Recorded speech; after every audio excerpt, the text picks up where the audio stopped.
OLE, the utopian world of online education. Hello students, welcome to OLE accountancy session. So आज हम company accounts में आगे further देखेंगे। हमने लास्ट लेक्चर में डिस्कस कर लिया था कि that what is issue of shares and what is share capital. Okay, so issue of shares में ही आगे पढ़ते हैं। सो आज का भी हमारा टॉपिक इशू ऑफ शेयर्स होगा, जिसमें हम देखेंगे प्रैक्टिकल ओवरव्यू भी। ओके, तो यहाँ पे हमने देखा था कि लास्ट टाइम की शेयर इशू किस तरीके से किया जा सकता है। सो पहला हमने देखा था प्राइवेट प्लेसमेंट, जिसमें शेयर इशू किसे किए जाते हैं? Issue to relatives, friends and employees. जब shares within the organisation या अपने जान पहचान के लोगों को ही इशू किया जाए या फिर बैंक्स को इशू किया जाए तो वो कहलाया जाता है प्राइवेट प्लेसमेंट। नेक्स्ट है आपका पब्लिक सब्सक्रिप्शन।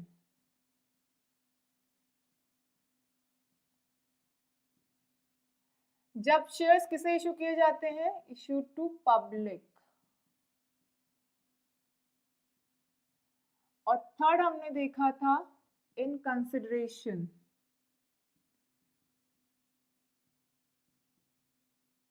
इन कंसिडरेशन जब शेयर्स इशू किए जाते हैं, जब भी कुछ पेमेंट करनी होती है, तब कंपनी पेमेंट ना करके क्या कर सकती है? शेयर्स भी इशू कर सकती है। Okay, so these are the types जिनके थ्रू कंपनी क्या कर सकती है? शेयर्स इशू कर सकती है। तो यहाँ भी हमें देखना है कि ये तो हो गए टाइप्स की कंपनी किस किस तरीके से शेयर्स इशू कर सकती है। By private placement, by the public subscription, जहाँ पे उसे क्या इशू करना होगा? वहां उसे इशू करना होगा प्रॉस्पेक्ट्स। यहाँ पे पब्लिक प्रॉस्पेक्ट इशू होगा, जो कि कैसे ट्रीट करेगा? पब्लिक के लिए एक इन्विटेशन की तरह ट्रीट करेगा। ओके, सो यहाँ पे बेसिकली आपको क्वेश्चंस भी पब्लिक सब्सक्रिप्शंस के ही करने होंगे, जहाँ क्वेश्चन आपको दिया होगा कि इस पर्टिकुलर कंपनी ने पब्लिक में अपने क्या किए? शेयर्स इशू करे इस रेट पे। ओके, तो जो शेयर्स इशू करे जाते हैं वो 3 वैल्यू पे करे जा सकते हैं। ओके, जिस वैल्यू पे शेयर्स इशू करे जा सकते हैं वो पहली है पार वैल्यू, नेक्स्ट है premium value,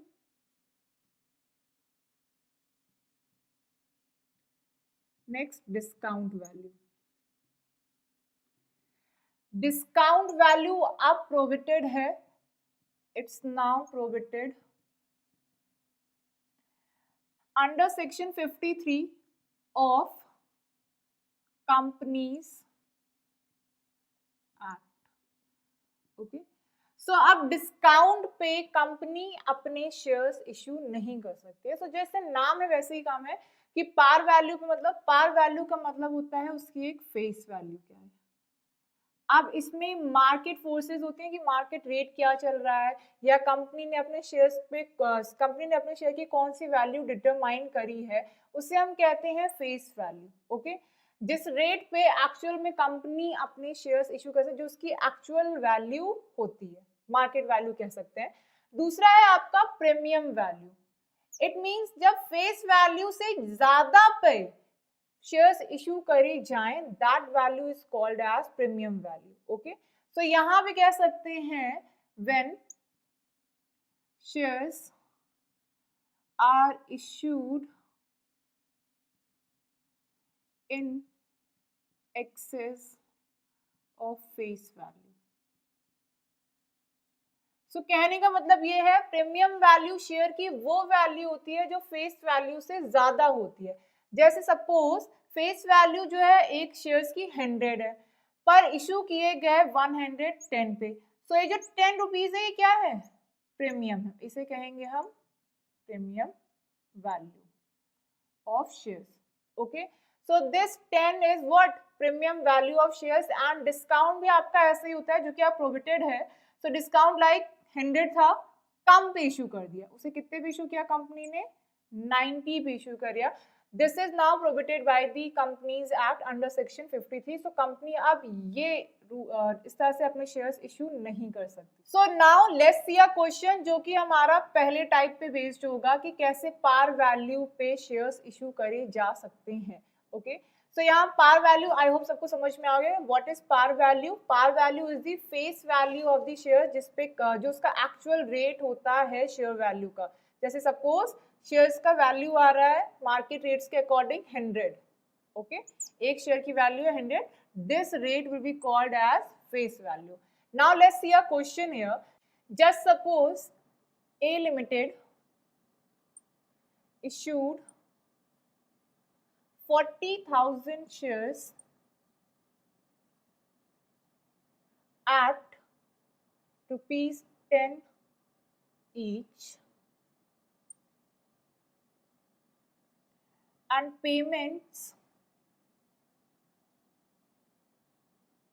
are as follows. It means कब कब ए लिमिटेड आस्क करेगा शेयर की वैल्यू को।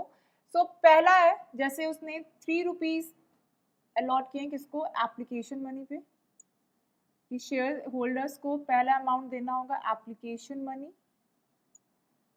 नेक्स्ट 3 अलॉटमेंट के टाइम पे देना होगा। Next 2 first call, and next to final call. So ये उसने पेमेंट को कैटेगराइज किया कि ऐसे ऐसे पेमेंट दैट इस तरह से payment will be asked from the shareholders. Okay, so यहाँ पे हम क्वेश्चन में थोड़ी चीजें और ऐड करते हैं।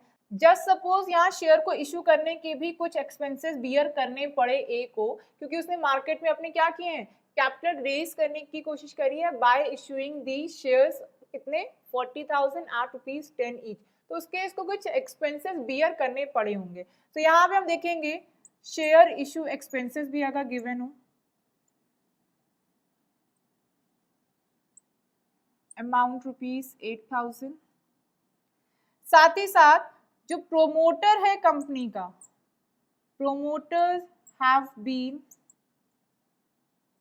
Issued 6,000 fully paid shares. Okay, so this is the question जिसमें ए लिमिटेड ने क्या किए हैं, शेयर्स इशू किए हैं टू दी पब्लिक। किस रेट के थे शेयर्स, एक शेयर की वैल्यू थी 10 रुपीज। पेमेंट किसके साथ से मांगी जाएगी, एप्लीकेशन के लिए 3 रुपए मांगे गए हैं, अलॉटमेंट के टाइम भी 3, देन पहली कॉल करी गई है 2 रुपए की, एंड देन फाइनल कॉल करी जाएगी फाइनली 2 रुपीज की। ओके, सो इन 10 रुपीज को इस तरह से A limited will ask from the shareholders. Next, share issue करने के उसे कुछ एक्सपेंसेस बियर करने पड़े हैं, that is rupees 8,000। And promoter, अब ये एक नया वर्ड आया कि प्रोमोटर कौन होता है।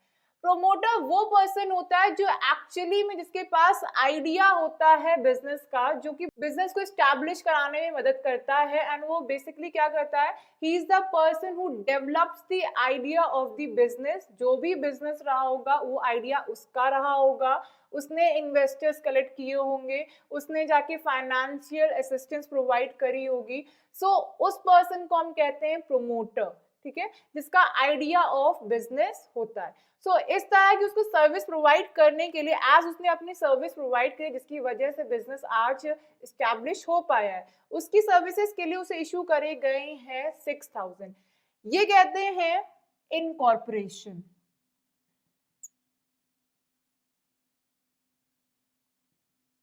ओके, सो प्रोमोटर वो पर्सन है जो कंपनी को इनकॉर्पोरेट करने में, मतलब क्रिएट करने में, बनाने में हेल्प करता है। He is the person behind the idea of the business. Okay, हम प्रोमोटर को ऐसे ही याद रखेंगे, the person who develops the idea of business, that person is called as promoter. Okay, so यहाँ पे प्रोमोटर को उसकी सर्विसेज के लिए उसको क्या इशू करे गए, 6,000 शेयर्स। तो अब हम जर्नल एंट्रीज देखेंगे कि क्या पास होंगी इस क्वेश्चन में एंड क्या अकाउंटिंग करी जाएगी।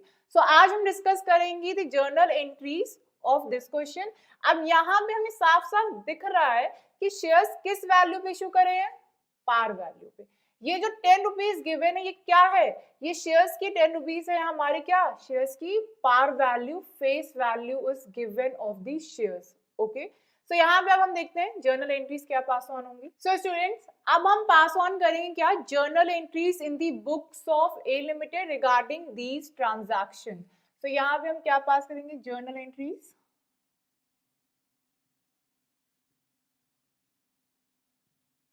in the books of A Limited. Okay, so journal entry का फॉर्मेट बना लेते हैं जो कि आपको याद ही होगा। सो यहाँ पहला column date, particular,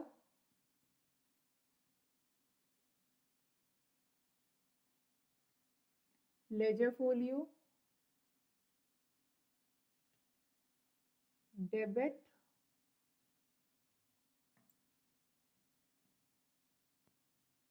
and credit amount. So entries will be super easy. So यहाँ पे हमें ध्यान रखना है बस कि एंट्री कब क्या किसके, और बेसिक कॉन्सेप्ट क्लियर होंगे तो आपको एंट्रीज याद करने की भी जरूरत नहीं है, बस कॉन्सेप्ट के साथ साथ चलते जाएंगे। अब जैसे कि मैंने आपको पहले बताया कि पहला जो अमाउंट आस्क किया गया शेयर होल्डर से वो था एप्लीकेशन मनी, ठीक है। और एप्लीकेशन मनी होता क्या है, जब पब्लिक को शेयर सब्सक्राइब करने होते हैं तो फॉर दैट दे पे what, first of all they पे दी एप्लीकेशन मनी। अब एप्लीकेशन मनी का नाम जैसे क्या सुनाई दे रहा है कि अप्लाई करने के लिए कोई पैसा दिया गया है। सो जैसा साउंड कर रहा है ये वही है कि अप्लाई करते समय जो अमाउंट गिवन हो, ठीक। सो फर्स्ट ऑफ ऑल जो एंट्री होगी वो एप्लीकेशन मनी की होगी। सो अब यहाँ पे ये बताइए कि एप्लीकेशन मनी पहले कॉल करी जाएगी कि रिसीव होगी। आप सिंपल सी बात है, पब्लिक को सब्सक्राइब करने के लिए उन्हें क्या देना होगा, उन्हें एक सर्टेन अमाउंट देना होगा to apply for the shares, ठीक है। सो उस इन्वेस्टर को जो भी इन्वेस्ट करना चाह रहा है ए लिमिटेड की कंपनी में, ठीक है, उन्हें सबसे पहले उस शेयर्स को सब्सक्राइब करने के लिए क्या देना पड़ेगा, 3 rupees application money. Okay, so ये जो 3 रुपीज उन्हें देने पड़ रहे हैं ये पहले वो खुद से देंगे ताकि एक चला जाए मैसेज कंपनी को कि that particular investor wants to invest in the A limited company. Okay, so यहाँ पे बताइए ड्यू पहले हो रहा है कि रिसीव पहले हो रहा है, पहले क्या होगा, रिसीव। सो यहाँ डेट अगर क्वेश्चन में दी होगी तो वो डेट लिखेंगे। सो यहाँ नहीं है तो हम डेट का कॉलम बस फॉर्मेलिटी की पर्पज से बनाएंगे। ओके, सो यहाँ हमें पहले अमाउंट रिसीव हो गया है एंड सबको पता है जब अमाउंट बैंक में रिसीव होता है तब एंट्री क्या होती है, बैंक अकाउंट डेबिट होता है, because who is the receiver of the amount here, bank, so debit the receiver. अभी किसके पार्ट में मिला है, ये हमें मिला है शेयर एप्लीकेशन, इसे इक्विटी शेयर एप्लीकेशन कर लेते हैं, equity share application account. Okay, amount कितना मिला है, 3 रुपीज पर शेयर। अब यहाँ कुछ दिया नहीं तो ये एज्यूम करेंगे कि 40,000 शेयर्स इश्यू करे थे, पूरे शेयर सब्सक्राइब कर लिए गए हैं, ठीक। तो यहाँ पे हम लिखेंगे being application money received.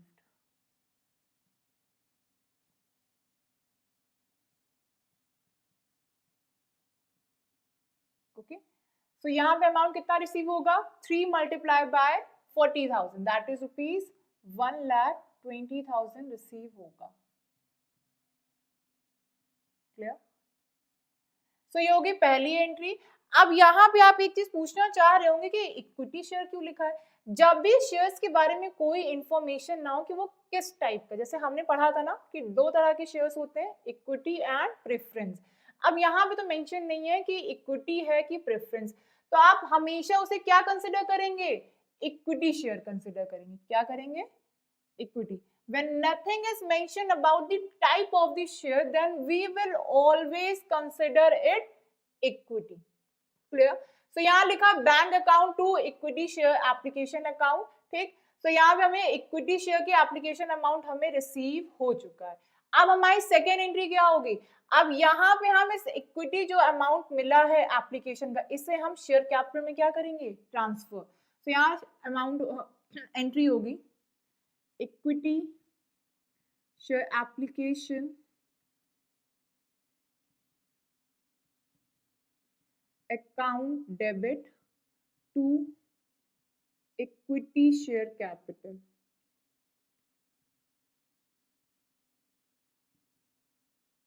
Okay, being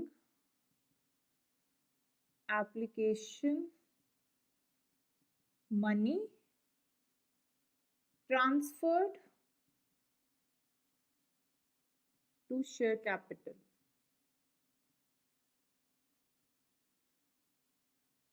Okay, 1,20,000.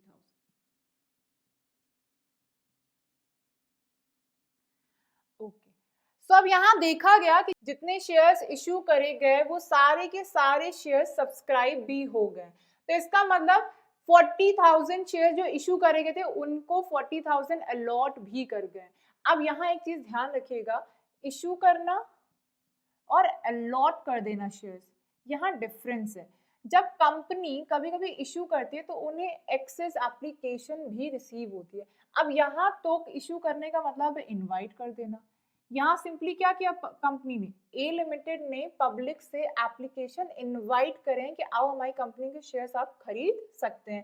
तो जरूरी नहीं है कि 40,000 ही एप्लीकेशन हो, या सारे सारे शेयर्स सबसे ओवर सब्सक्रिप्शन भी कभी कभी हो जाता है। ठीक है, मतलब हमने 40,000 के लिए कहा था एंड हमारे पास एप्लीकेशन आ गई है 50,000 शेयर्स की।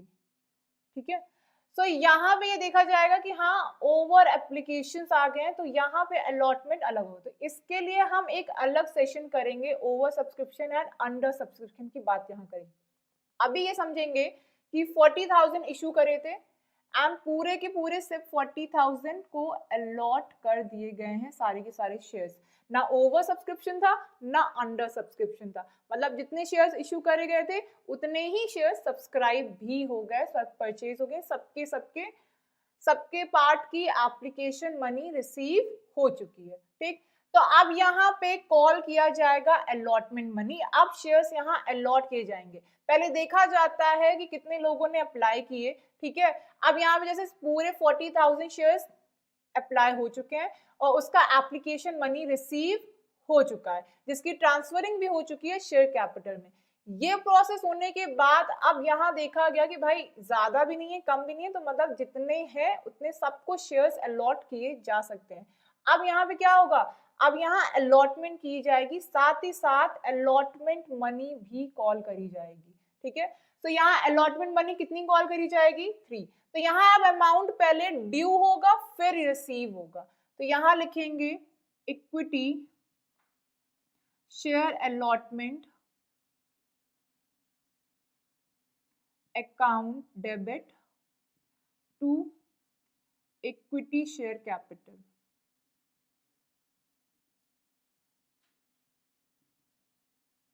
एंड यहां लिख देंगे being allotment money due।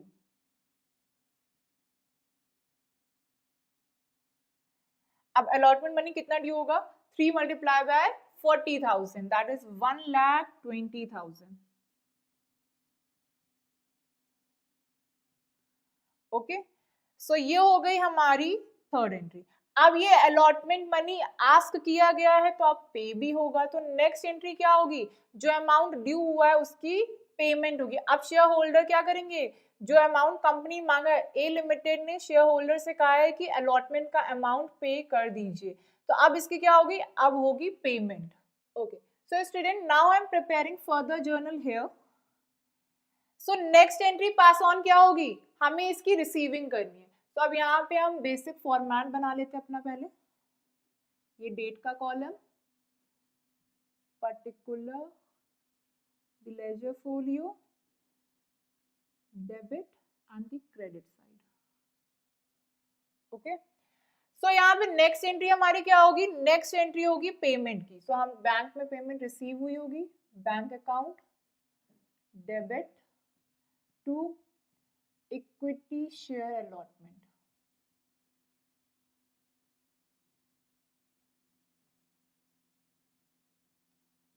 account, okay, being allotment money received,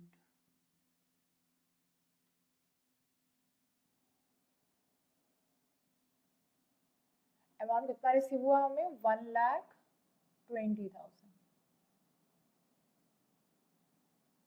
clear? So ये हो गई हमारी नेक्स्ट एंट्री। अब हमारे पास क्या होगा, अलॉटमेंट मनी आस्क कर दिया गया है, क्या होगा, अब फर्स्ट कॉल को कॉल किया जाएगा, मतलब अब ये ड्यू होने की एंट्री होगी। अब ये लिमिटेड कौन से कॉल करेगा, फर्स्ट कॉल वो मंगाएगा फ्रॉम द शेयर होल्डर। ठीक है, तो यहाँ पे लिखेंगे equity first call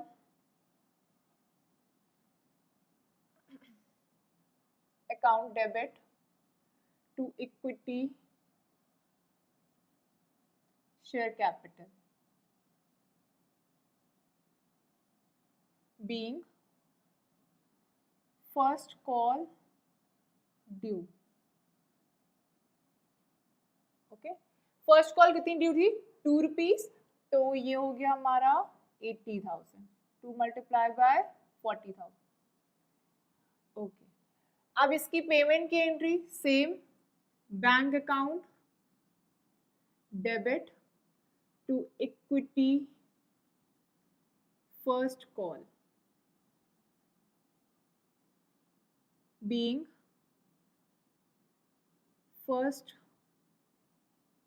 call amount received,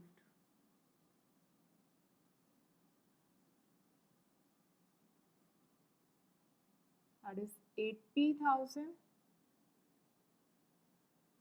okay, so ये हो गया हमारी नेक्स्ट एंट्री। अब हमारी कौन सी कॉल आस्क करी जाएगी, दैट इज फाइनल कॉल। अब ए लिमिटेड शेयर होल्डर से कितने रुपए आस्क करेगा, last call, that is rupees final call. तो यहां लिखेंगे equity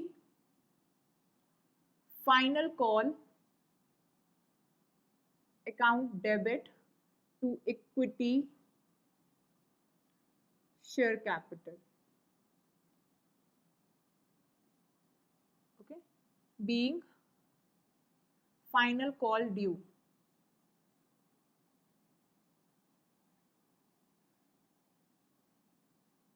okay, final call ask करी गई है किससे, शेयर होल्डर से, इसका अमाउंट कितना होगा 80,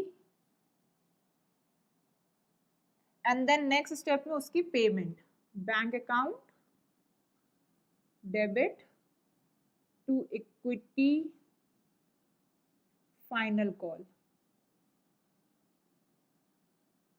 एंट्री हो जाएगी being final call amount received।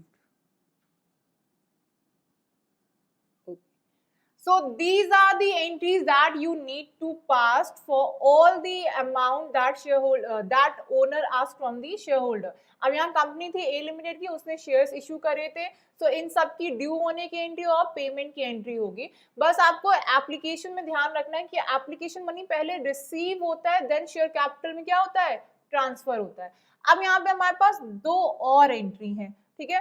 तो यहाँ पे पहली एंट्री में ये हो रहा है कि ये जो शेयर्स इश्यू हुए हैं इस पे कुछ एक्सपेंस बियर किए हैं। अब ये हमारा क्या है, हमारा एक्सपेंस है, तो यहाँ लिखेंगे शेयर इशू एक्सपेंस, क्योंकि सारे एक्सपेंस क्या होते हैं, डेबिट होते हैं। Share issue expense account debit to bank account, इसकी पेमेंट की गई है, ठीक है, that is rupees 8,000 being share issue expenses paid।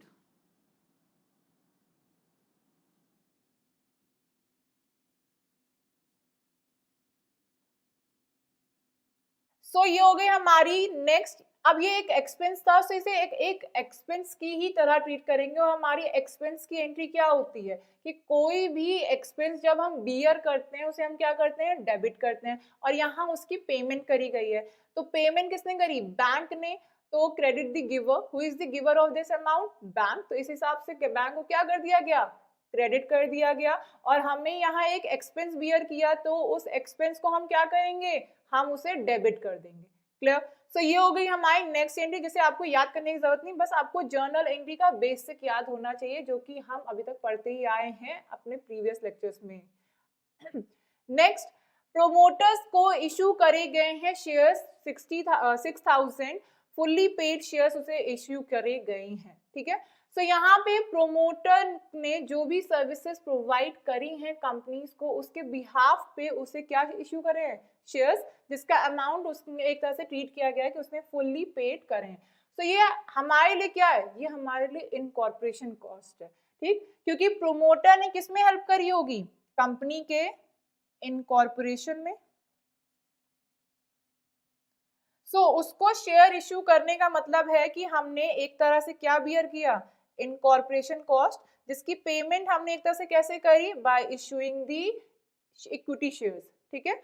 यहाँ पे हमें एक्सपेंस बियर हुआ है, that is incorporation cost account debit to equity share capital.